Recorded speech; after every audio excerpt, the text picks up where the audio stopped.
When Super Mario 64 slid into the Nintendo 64 console in 1996, it wasn't just launching a system, it was setting the foundation for the future of video games.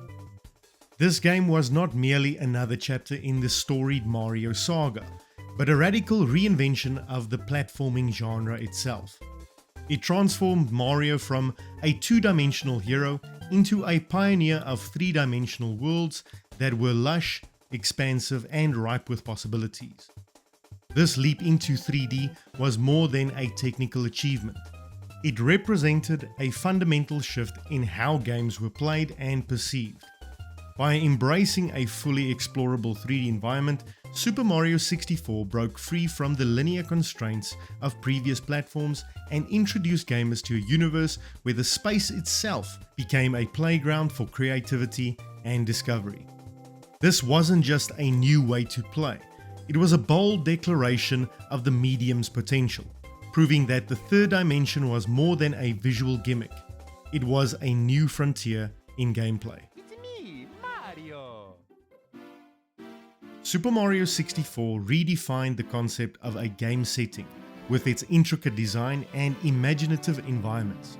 The heart of its experience, Peach's Castle, was not just a level select area, but a fully interactive hub with secrets embedded in its very walls. As players explored the castle's many rooms, they encountered paintings that served as portals to other worlds. Each jump into a frame, a leap into a new adventure. This approach to setting went beyond mere aesthetics. Each world, from the chilly peaks of Cool Mountain to the haunting halls of Big Boo's Haunt, were meticulously crafted with unique environmental puzzles and challenges.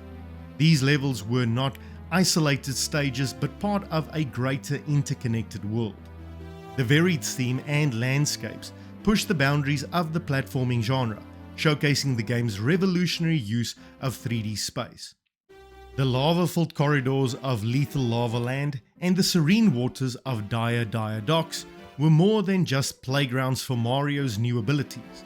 They were immersive experiences that engaged players on multiple levels. The dynamic and interactive nature of these settings also emphasized exploration and discovery, traits that were novel in the platforming genre at the time. Secret passages, hidden levels, and elusive stars encouraged players to investigate every corner of the game's universe.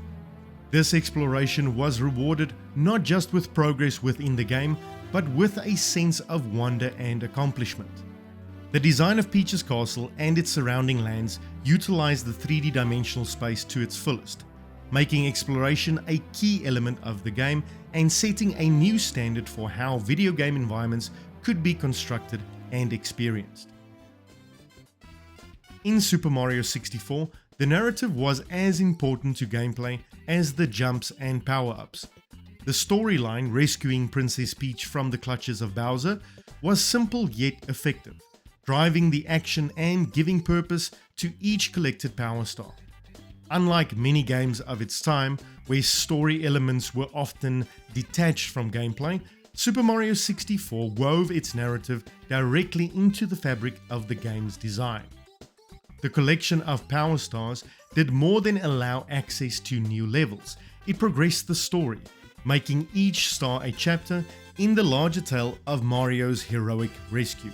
As players collected stars and unlocked new areas of the castle, they were not only advancing through the game, but also unfolding its story.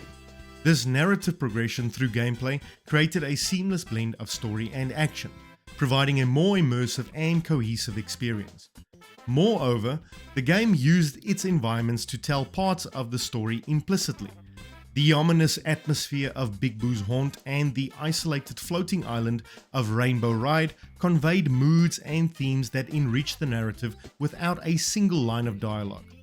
This environmental storytelling, supported by the game's mechanics, allowed players to feel the narrative rather than just follow it, deepening their engagement with the game's world. This integration of narrative and gameplay demonstrated how video games could transcend traditional storytelling, using their interactive nature to create a narrative experience that was both engaging and dynamic. Super Mario 64 showed that the medium could handle narrative in a way unique to video games, an approach where story and gameplay enhanced each other to create a richer, more immersive experience. This marriage of narrative and mechanics did not only define Super Mario 64, but also set a precedent for future titles, illustrating the potential of video games to weave story and play into a single unified fabric.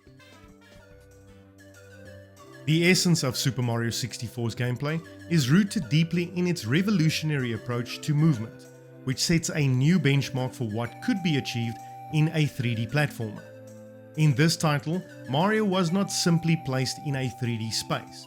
He was given a range of movements that were unprecedented in their depth and fluidity. The introduction of the analog stick on the Nintendo 64 controller allowed for precise, nuanced control over Mario's actions, from gentle tiptoes to full sprints, a significant departure from the digital, one-off nature of previous D-pad controls. Mario's suite of movements was extensive. Walking, running, jumping, swimming, and climbing were all enriched by the 3D environment. Each type of movement was meticulously designed to feel intuitive and responsive, allowing players to experiment with Mario's abilities and interact with the environment in innovative ways. For instance, the wall jump, where Mario kicks off the wall to reach higher platforms, was not only a new mechanic but was also a method that encouraged players to think vertically and explore the layer of depth within each level. The game's design took full advantage of these new capabilities, with levels that were built around Mario's enhanced mobility. Obstacles and puzzles required a combination of movements to overcome, integrating Mario's physical abilities with the player's problem-solving skills. The fluidity of movement also extended to Mario's interactions with objects and enemies. From sliding down slopes to launching himself from cannons, each action smoothly tied into the next, creating a seamless flow that kept players engaged and immersed. The impact of these gameplay mechanics on the platforming genre was profound, establishing a new template for how movement could be utilized in game design. Super Mario 64's legacy in redefining movement can be seen in countless games that followed, where freedom of movement and interactive environments became central to the gaming experience. The game not only showed what was technically possible with new hardware, but also expanded the creative horizon of developers, setting a standard for intuitive, dynamic gameplay that has influenced the industry for decades. From a technical standpoint, Super Mario 64 was a showcase of the N64's capabilities. It featured a dynamic camera system that, despite occasional issues, offered players control over their perspective, a necessary feature for navigating 3D spaces. The graphics, while simple by today's standards, were groundbreaking, rendering a vibrant and cohesive world that still feels charming. The game's audio was another highlight, with Koji Kondo's composition providing an iconic soundtrack that perfectly matched the game's atmosphere. Sound effects were meticulously tied to actions, providing auditory feedback that enriched the tactile experience of controlling Mario.